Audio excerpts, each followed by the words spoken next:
So let's talk about the next requirement, which says to create a baseline for resources.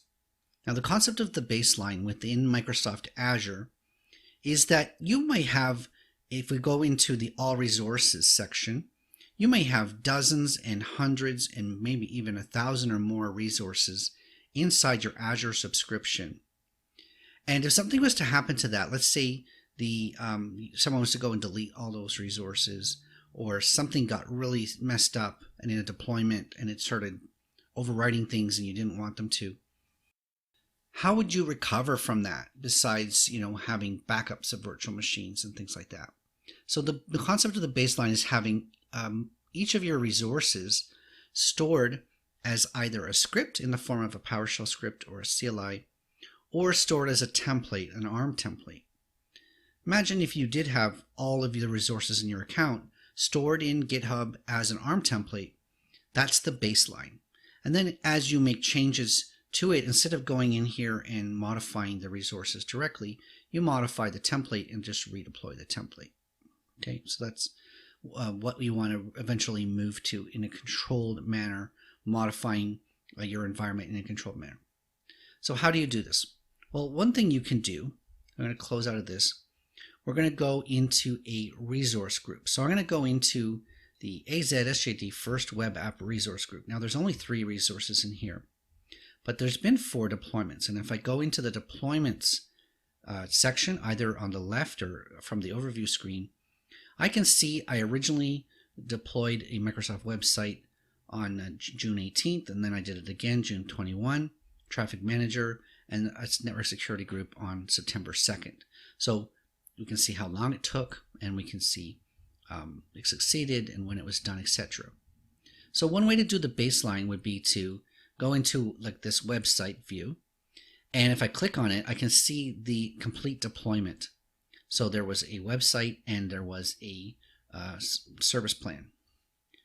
I can go over here to template and I can see that deployment that happened, forgot the date already, on June 21st at 2:48 p.m. This is the deployment. This is the template of what Microsoft deployed. So there's the template, there's the parameters. I can download these and store them. Basically, then I'll have a baseline of this web app and the application service plan. Don't forget that you have to also store the parameters JSON file as well as the template. It takes 2 files for this to be useful. And then Microsoft provides 4 different scripts that you can use to redeploy this. If you wanted to, it will.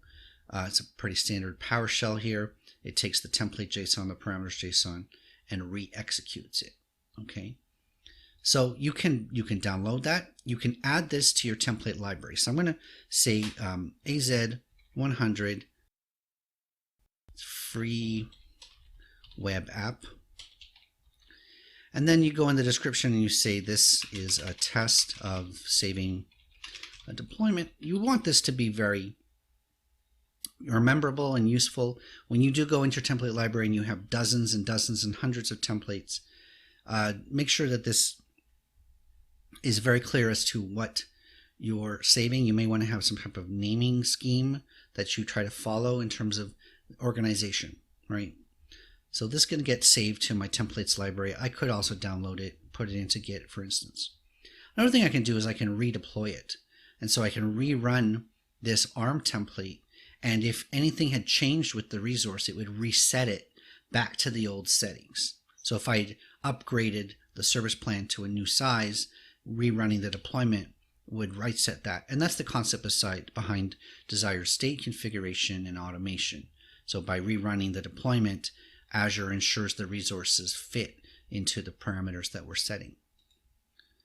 So that's one way to do it, is you can just go find that deployment that contained the resources that you want to save and save it. Now another thing that you can do, let's go back to the overview here, is you can go to each of the individual resources. So I'm going to go into the app service and I can find an automation tab. So there's an automation script tab in this resource. And Microsoft is generating right now, as I clicked it, it's generating a fresh copy of the current state of this resource. So remember that when I did the deployment in June, which was 4 months ago, I could have changed this resource many times. I could have scaled up. I could have added things, used the portal, non-deployment things or future deployments. The automation script is trying to capture it as of this exact moment. Okay, again, templates, parameters, and then 4 options in terms of scripting. Now, I should put the caveat here. The caveat is that not every resource that Microsoft offers is available to be generated using the automation script and to be into this deployment file.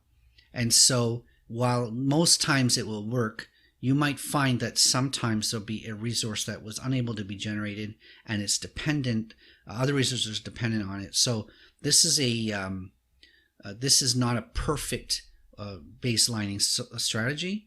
It's good, but there are sometimes resources that might not be covered properly in this. Okay, so that's generating the automation script, which will grab this resource. Now, this is not, the deployment happens at the resource group level.